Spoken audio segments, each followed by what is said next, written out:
Good morning বন্ধুরা, শুভ সকাল। আশা করি তোমরা সবাই ভালো আছো, আমিও ভালো আছি। আজকে আমি আমার ব্লগটা তোমাদেরকে বাগান থেকে শুরু করেছি। দেখো, তোমাদেরকে ফুলের গাছগুলো দেখাচ্ছি। আর কি সুন্দর বেলি ফুল ফুটেছে, তাই না? আর এখানে আর এক ধরনের ফুল। তো চলো ব্লগটা এখন থেকে স্টার্ট। প্রতিদেব কি করেছে দেখো, এইখানে দেখতে পাচ্ছ পুরো সবজিটার যে জায়গাটা আছে সেটা পরিষ্কার করেছে। আর এখানে সবজিগুলোকে দেখো বের করে রেখে দিয়েছে। এগুলো এখন আমাকে ঢুকাতে হবে। আর কি কি রান্না বান্না করব। আর এখানে দেখো জামা কাপড় আমার কাঁচা হয়ে গেছে। এটা ছাদে নিয়ে যাব মেলতে। সকালে উঠে বাসি কাজ বলতে গেলে টুকটাক যে কাজগুলো থাকে সেগুলো করেছি। আর এই ঘরের অবস্থাটা দেখো, আমার ছেলে আর আমার বর মিলে পুরো যুদ্ধ করে। তো এই যে বেডশিটটাকেও চেঞ্জ করব। তো এখন কিচেনে মেয়ে কি করছে সেটা তোমাদেরকে একটু শেয়ার করছি। চলো, একটু চা খেতে হবে। কালকে যে রুটি বানিয়েছিলাম, রুটি অনেকগুলোই আছে। তো রুটিটা এখন রেখে দেবো ফ্রিজে। আর এখানে দেখো মেয়ে বানাচ্ছে চা। চা হয়ে গেছে, চা আর মুড়ি খাবো। বর ওখান থেকে চিকেন নিয়ে চলে এসছে, চিকেন বানাবো। আর কি কি সবজি এনেছে সেগুলো দেখবো, দেখে দেখে রান্না বান্না করবো। আর বাড়ি ঘরে এখন দেখতে পাচ্ছ, কিছু মনে করো না, এই সব ভাঙা চুঙা এখন দেখতে পাচ্ছ, যেহেতু জিনিস এখন নেওয়া যাওয়া শুরু হয়ে গেছে। তো চলো চাটা খেয়ে নিই, তারপরে ঘর দুটোকে পরিষ্কার করে নেবো, জামা কাপড় মেলবো, তারপর কি করছি। তো চলো এখন ঝটপট করে চাটা খেয়ে নিই। আর আমার ফোনের তো মাথাটা খারাপ হয়ে গেছে, মানে কথা বলতে বলতে টুং হয়ে যায়, আর কি যে হয়ে যায় তার ঠিক নেই। তো চলো চাটা আগে খেয়ে নেই। এই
চাদর বালিশের কভার 2-3 দিন অন্তর অন্তর চেঞ্জ করে দেওয়াই ভালো। তার কারণ একটা ঘামোটা ভাব হয়ে যায়, সত্যি করে প্রচণ্ড গরম। তো ওই রুমটা পরিষ্কার করে চলে এসেছি। আর এই রুমের চাদরটা ভাবছি চেঞ্জ করে দেবো। এত বাবুরা ধাসাধাসি করে না, কি বলবো, মানে বিছানার মধ্যে দুপুরবেলাটা ওরা যুদ্ধ করে। তো আমি ওটাই ভাবছি যে কোন চাদরটা পাতবো, কী করব না করব, এটাই দেখাশোনা চলছে।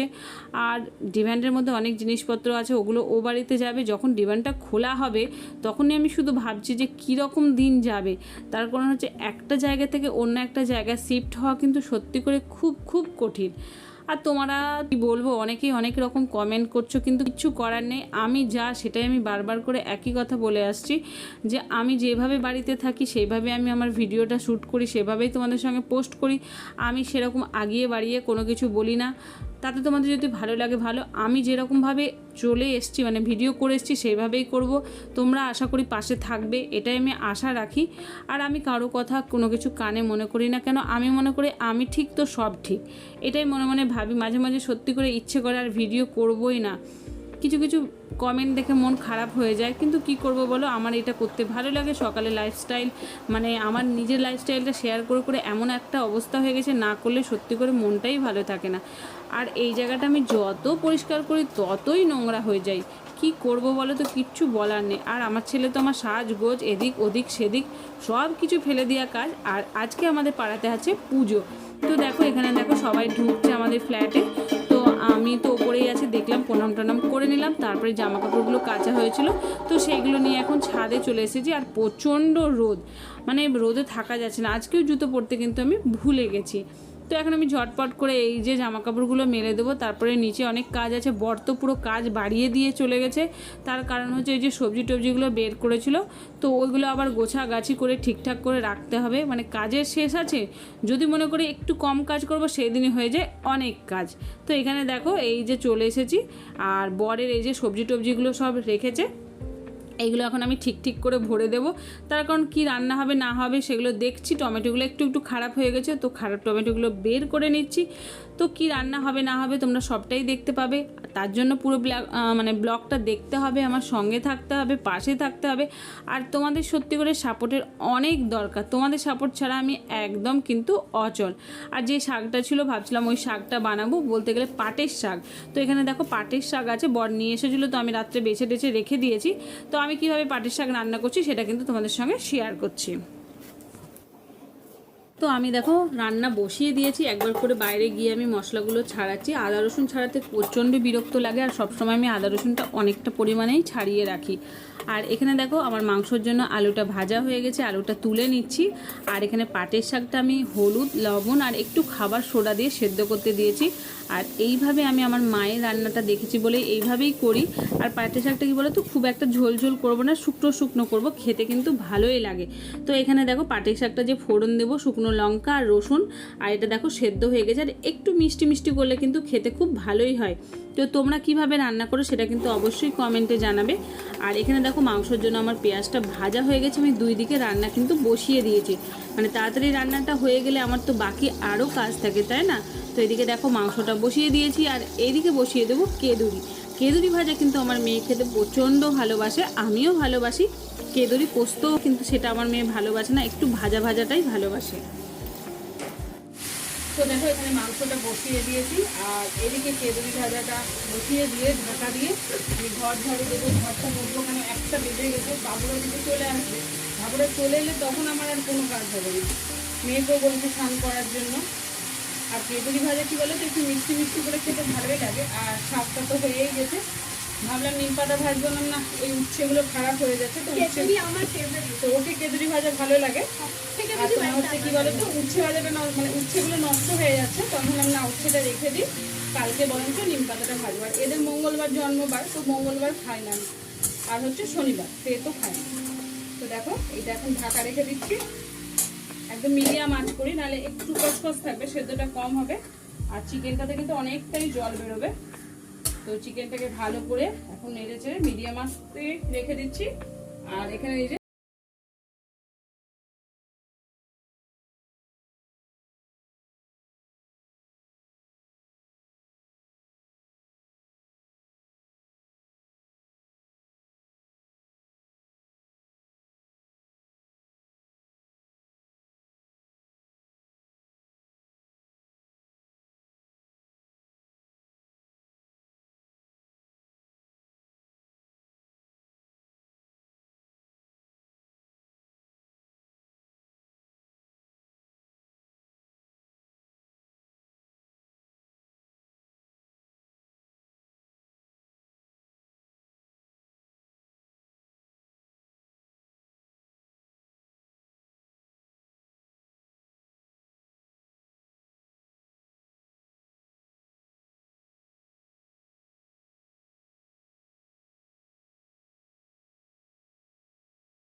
ঘরটর মোছা হয়ে গেছে আর তোমাদেরকে চিকেনটা দেখাচ্ছি। দেখো দারুণ হয়েছে, দারুণ কালার। আমি তো ভয়েস দিচ্ছি, খেতেও খুব ভালো হয়েছিল। আর আমার ছেলে আমাকে বলে তুমি তো একদম মাছ টাছ ভালোবাসো না, তুমি একদম মুরগি। ওই কারণে আমাকে সবাই বাড়িতে মুরগি বলেই ডাকে, কারণ আমি সত্যি করে মাছটা এত ভালোবাসি না, চিকেনটা যেমন খুবই ভালোবাসি। আমার মনে হয় 2 পিস চিকেন আর একটু ভাত হলে আমার একদম জমে যাবে। তারপর কি বলো তো, রান্না করার পর দেখতে পাচ্ছ বেসিনের কি অবস্থা। সত্যি করে রান্না তো ঝটপট করে নিই, তারপর রান্নাঘরটা গোছাতে গেলে হিমশিম খেয়ে যায়। তো এখন ঝটপট করে বাসনটা মাজবো, প্লাস হচ্ছে রান্নাঘরটা পরিষ্কার করব। এই কাজগুলো যদি না করি ভালোই লাগে না। আর সত্যি করে আমাদের কত ধরনের যে কাজ থাকে, মনে হয় কোনটা করব আর এই কাজটা করব না, এটা কিন্তু সত্যি করেই হয় না। তো দেখো বাসন মোটামুটি মাজা হয়ে গেছে, আমি ঝটপট করে ধুয়ে নিচ্ছি। গ্যাসটা মুছে কিন্তু আমি স্নান করতে যাব, আর পাচ্ছি না, প্রচণ্ড গরম লাগছে। আর এখানে দেখো এই যে আমার ছোট গ্যাস আছে না, আমার খুব ইচ্ছা আছে যে 3 বার্নারের যে গ্যাসগুলো হয় ওগুলো কেনার। দেখা যাক কিনতে পারছি কিনা। নতুন বাড়িতে গেলে কিন্তু ইচ্ছে আছে এরকম একটা গ্যাস কিনবো। তো আর কথা বলছি না, এখন আমি এই যে ঝটপট করে মুছে সোজা চলে যাব স্নান করতে।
একটু রেস্ট নেবো, তারপরে বিকেলবেলায় তো তোমার হচ্ছে ওই চা করব আর বাবুদেরকে পড়াশোনা করাবো, এই সবই হচ্ছে কাজ।